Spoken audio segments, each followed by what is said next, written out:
నువ్వా కొండారెడ్డి మనిషివా? చెప్పు. అబ్బే నువ్వా కొండారెడ్డి మనిషివా? అదేం లేదు జానకి. అన్నా, మనం గుడికి వెళ్తున్నట్టు ఆ కొండారెడ్డికి సమాచారం అందించింది మన పని మనిషి గౌరీ అంటన్నా.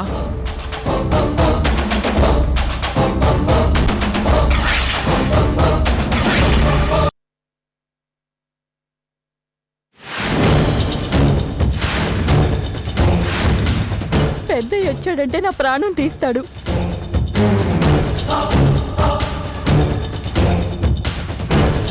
మీకు దండం పెడతాను, నన్ను వదిలేయండి. నువ్వు వాళ్ళ ప్రాణాలు తీయాలని చూసినప్పుడు వాళ్ళు నీ ప్రాణం తీయడంలో తప్పే ఉంది. పగ ఎవరికైనా పగే.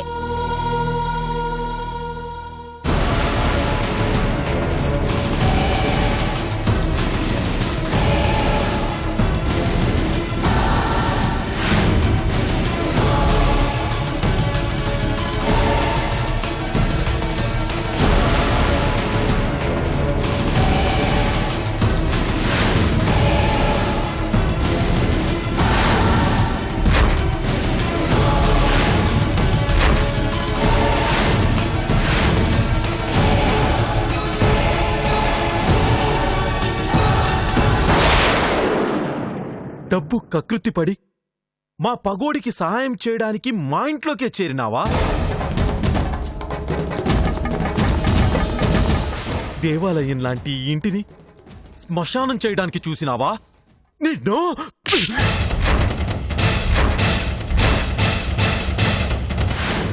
సొంత మనిషిలా చూసుకున్నాం కదే. మేం తిన్న తిండే నీకు పెట్టాం కదే.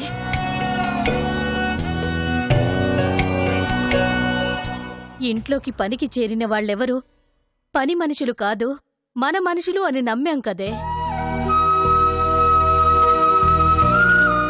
నీకడిగిందల్లా ఇచ్చాం కదే, దానికి నువ్వు చేసిందేంటి? ఛీ, నమ్మక ద్రోహం.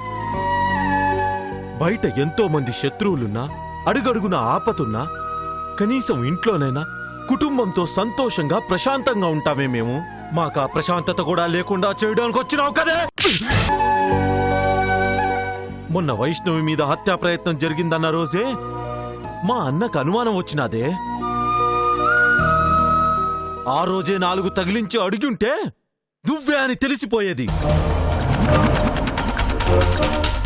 ఇంటికి కాపు కాసే వాళ్లల్లో ఎవడి బుద్ధో గడ్డి తిన్నాదనుకున్నాం కానీ ఇల్లు తుడిచే నువ్వే మా కుటుంబంలో సంతోషం తుడిచేయటానికి వచ్చావని తెలుసుకోలేకపోయామే. నువ్వు అమ్మా అయ్యా అని పిలుస్తూ నటిస్తున్నా మేం మాత్రం నిన్ను మా బిడ్డలాగే అనుకున్నామే. అలాంటిది మా ప్రాణాలు తీయాలనే ఆలోచన ఎలా వచ్చిందే? ఏమే గౌరీ, ఒసే గౌరీ అని మేం పిలిచే పిలుపులో ఆప్యాయతే తప్ప అజమాయిషి ఏనాడైనా కనిపించిందా నీకు? మరి మమ్మల్ని చంపాలని నువ్వెలా అనుకున్నావే? ఈ మనిషి దగ్గర మీరు అడిగే ఏ ప్రశ్నకి సమాధానం లేదు చిన్నయ్య.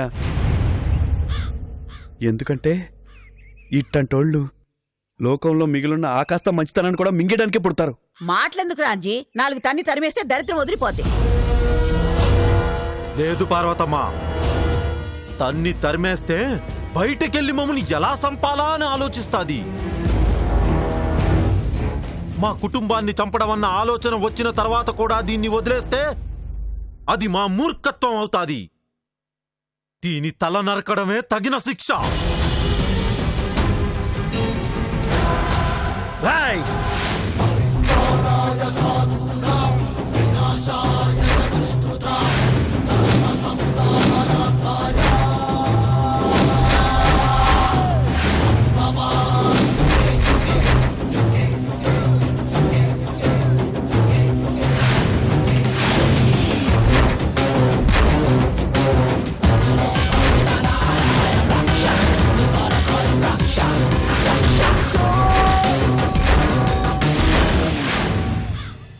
వద్దయ్యా, ఇక ఈ జన్మలో మీకే అపకారం తలపెట్టను. అసలు ఈ సీమలోనే ఉండను. నన్ను వదిలేయండి అయ్యా. సీవలోనే కాదే, నువ్వు ఈ భూమి మీద ఉండటానికి కూడా వీలదు. ఏయ్! ఆగండి.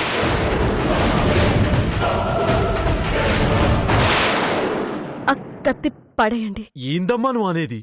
దీన్ని విడిచిపెట్టమంటావా?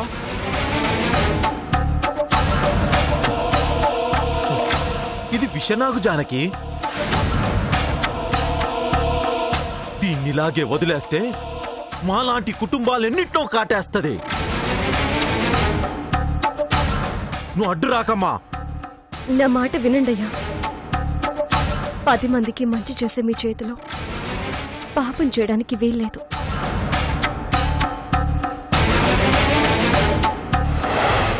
ఆడపిల్లంటే అమితమైన అభిమానం ఉన్న మా పెద్దయ్య కుటుంబానికి ఒక ఆడదాన్ని చంపారన్న చెడ్డ పేరొద్దు.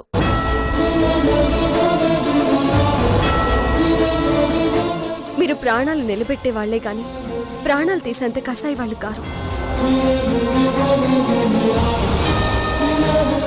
ఇలాంటి వాళ్ల రక్తం మీ చేతికి అంటనివ్వను. క్షమించడం అన్న మాట వాడను, కానీ ప్రాణభిక్ష పెట్టి పశ్చాత్తాపడే అవకాశం ఇవ్వమని అడుగుతున్నాను.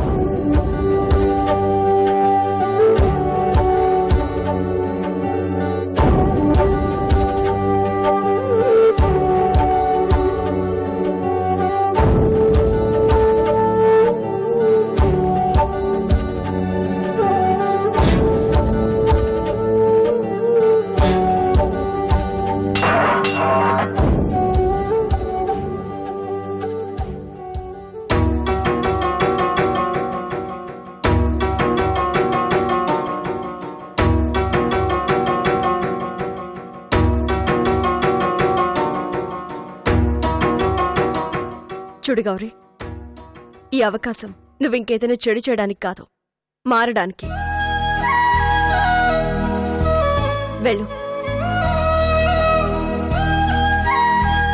ఆగో. నాకు నా కుటుంబం ఎంత గొప్పదో జానకి గుర్తు చేసినాది కాబట్టి కత్తి కింద పడేసినాను. ఈసారి మాకేదైనా హాని తలపెట్టాలని చూస్తే నా కుటుంబ క్షేమం కోసం నేను నా వ్యక్తిత్వాన్ని మర్చిపోయి ప్రవర్తించాల్సి ఉంటుంది. జాగ్రత్త. పెద్దయ్యకి దేవుడు ఆశీస్సులుండాయి, అందుకే మనం అతని మీద పగ సాధించలేమని ఆ కొండారెడ్డికి అర్థమయ్యేలా చెప్పు. పా.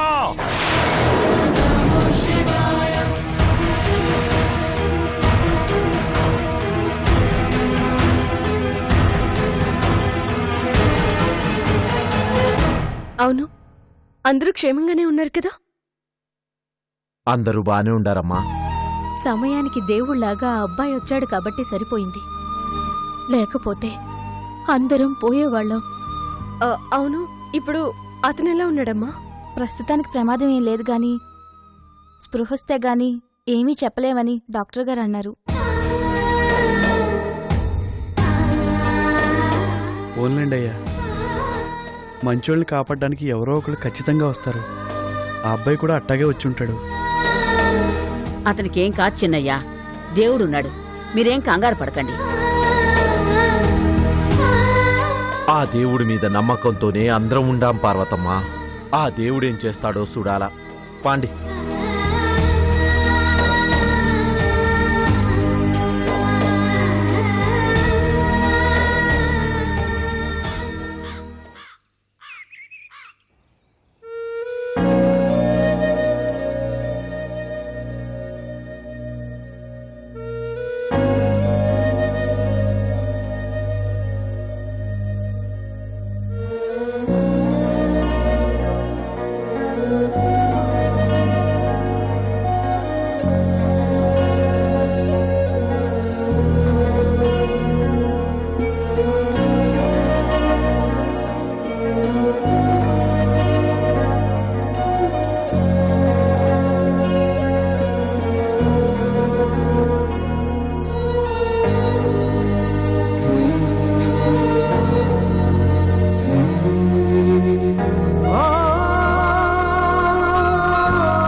ఎట్టా ఉండదు డాక్టర్? కండిషన్ కొంచెం క్రిటికల్ గానే ఉంది. ప్రస్తుతం కోమాలో ఉన్నాడు. 24 గంటలు గడిస్తే గానీ ఏమీ చెప్పలేం. అతను ఎలాగైనా కాపాడండి డాక్టర్. మా ప్రయత్నం మేము చేస్తున్నాం అమ్మా. ఆ పైన దేవుడి దయ. ఒకసారి అతను చూడొచ్చా? నో ప్రాబ్లం, వెళ్ళి చూడండి, కానీ డిస్టర్బ్ చేయొద్దు. అట్టాగే డాక్టర్, వెళ్తారా?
ఊరుకోమ్మా, అతనికేం కాదు, క్షేమంగానే ఉంటాడు.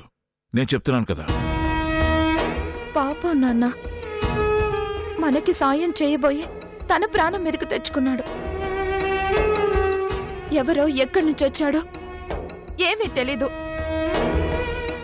ఒకవేళ ఇతనికి ఏదైనా జరిగితే వాళ్ళ కుటుంబం పరిస్థితి ఏంటి నాన్న? దేవుడు మంచి వాళ్ళకు అన్యాయం చేయడంటారు, కానీ ఎప్పుడు మంచి వాళ్లతోనే ఆడుకుంటాడేంటి నాన్న?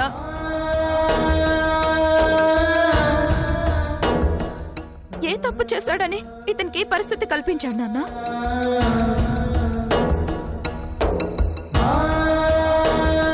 చూడమ్మా, ఏ తప్పు చేయకపోయినా ఒక్కోసారి పూర్వజన్మ పాప పుణ్యాల ఫలితం ఈ జన్మలో అనుభవించాల్సి వస్తుంది. విధిరాతను ఎవరూ మార్చలేరమ్మా.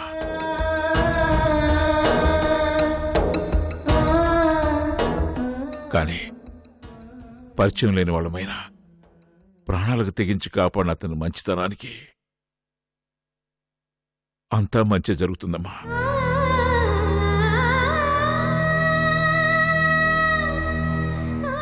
నువ్వేం బాధపడుకో, అతను తప్పకుండా కోలుకుంటాడు.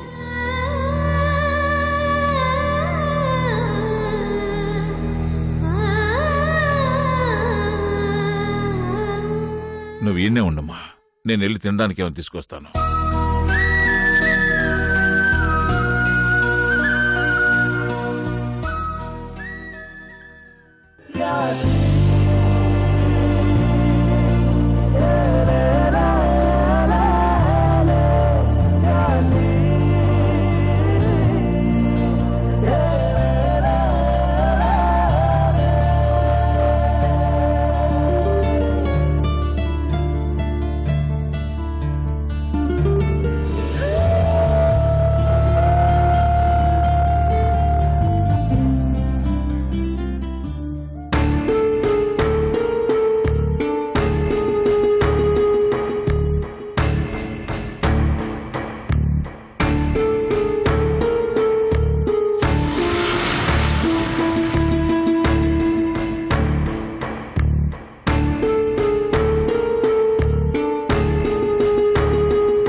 వీళ్ళొకరు నా ప్రాణానికి.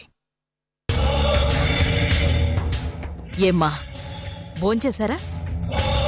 మీకు ఇక్కడ వాతావరణం అంతా బాగానే ఉంది కదా? ఏదైనా ఇబ్బంది ఉంటే చెప్పండి. మీరు నా అతిథులు. మీకు ఏ లోటు రాకుండా చూసుకోవాల్సిన బాధ్యత నాది. మా మర్యాదల తర్వాత ముందు మా పెద్దయ్య మేనలుని ఎప్పుడు అప్పగిస్తున్నావో చెప్పు. అసలు రమ్మని చెప్పినవా లేదా? చెప్పాను, కానీ అమెరికా నుండి రావడం అంటే ఏదో అనకాపల్లి నుంచి వచ్చినంత ఈజీ కాదు కదా. చాలా టైం పడుతుంది. ఇవేవీ తెలియకుండా అనవసరంగా నన్ను విసిగించకండి. అబ్బాయి వచ్చేదాకా మీ పెద్దయ్య మిమ్మల్ని ఇక్కడే ఉండమన్నాడు కదా. కడుపు నిండా తిని కంటి నిండా నిద్రపోండి. నన్ను మాత్రం కాస్త ప్రశాంతంగా ఉండనివ్వండి. ఇదే పదే పదే అడిగి నన్ను టెన్షన్ పెట్టొద్దు ప్లీజ్.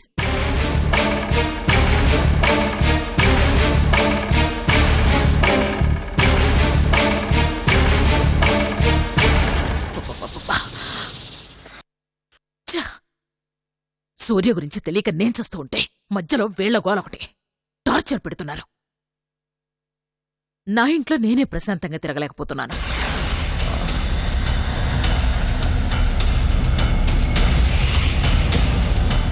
బేబీ ఏం చేస్తుందో ఏంటో.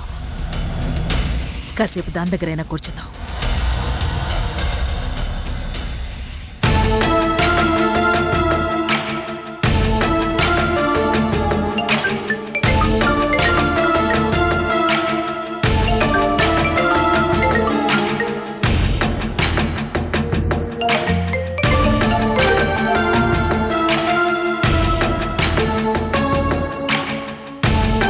హలో, చెప్పవే మంజు.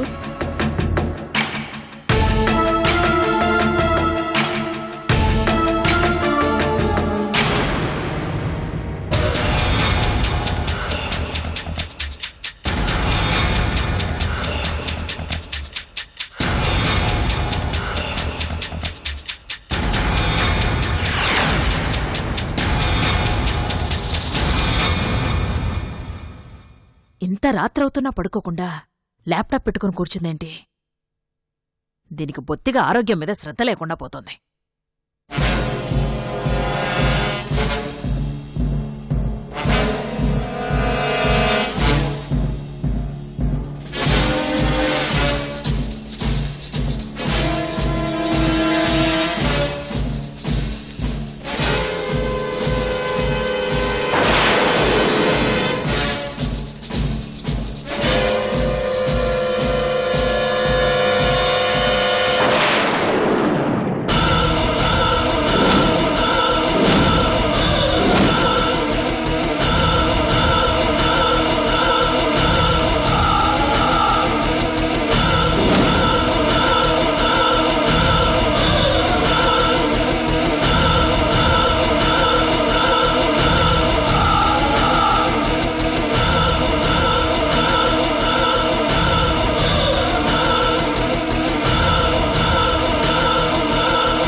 కాల్ చేద్దాం అనుకున్నాను మంజు.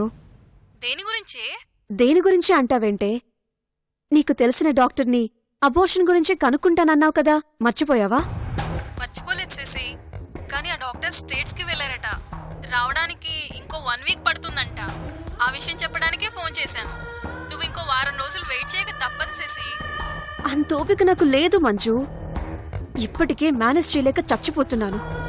ఒకటే వామిటింగ్స్ అవుతున్నాయి. మమ్మీ హాస్పిటల్ కూడా తీసుకెళ్ళింది తెలుసా? అంటే ఆంటీకి విషయం తెలిసిపోయిందా? ఆహా, తెలిసిపోయేదే. లక్కీగా మమ్మీకి అర్జెంట్ పని పడి బయటకెళ్ళిపోయింది. అప్పటికే మా పిఏ మూర్తిగాడికి ఫుల్గా అనుమానం వచ్చింది. డాక్టర్ చేత ఫుడ్ పాయిజన్ అని చెప్పించి మేనేజ్ చేయించానులే. డాక్టర్ సపోర్ట్ చేసుంటే ఆ రోజే అబార్షన్ అయిపోయేది. కానీ ఆవిడ ఒప్పుకోలేదు. మరిప్పుడు ఏం చేస్తావే? చేసేదేముంది, నెట్వర్క్ నమ్ముకుంటే పని అవ్వలేదు కాబట్టి ఇంటర్నెట్ను వాడుకుంటున్నాను. అబార్షన్ కావటానికి హోమ్ రెమెడీస్ ఏమైనా ఉన్నాయేమో అని సర్చ్ చేస్తున్నాను. మా మూర్తిగాన్ని పంపించి టాబ్లెట్స్ కూడా తెప్పించుకుంటున్నాను. చూద్దాం ఏది వర్కౌట్ అవుతుందో. ఏదైనా మా మమ్మీకి తెలియకుండా జరిగిపోవాలి, అదే నా టెన్షన్. జాగ్రత్తే, ఆంటీకి తెలిసిందంటే నీ పని అప్పడం అయిపోతుంది. తెలియకుండా నా పాటలు నేను పడుతున్నానులే. సరే, నువ్వైతే డాక్టర్ వచ్చాక ఒకసారి నాకు కాల్ చేయి. ఉంటాను, బాయ్.